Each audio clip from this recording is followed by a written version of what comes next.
Oh, good day, guys. So this is actually how to like get your MT5 login details, you understand, using NAGA broker. You understand? All you just have to do is once you actually logged in, you understand, after registering with the link in which I offered you, you understand, and you are logged in. So all you just have to do is just come to the right top corner where it shows your trading account. Then you click on your trading account, then you have something up like this, you understand. So you have the live and the demo here, you understand. If you want to add a new demo account, you can quickly come to this add new account here, in which it will tell you what you want to add, a live or demo account, you understand. For those that were actually asking that, is it actually possible for you guys to use MT4? Yes, it's actually possible. But that will be after you've created the account. You can just create the account with MT5 first.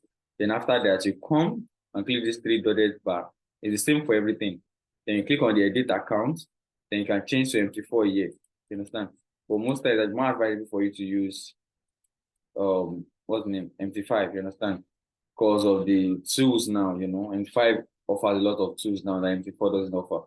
So now that's that about that. So to get the password, you understand, is in two ways. You can actually change the password here, or you can actually just tend to like show the password now, copy this password, especially, you understand?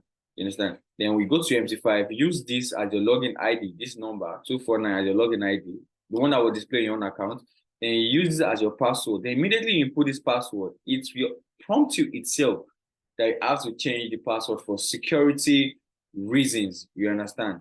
So you input the password there. Mind you, it has to be the criteria for the password, new password you'll be setting has to be higher case, lower case, and some special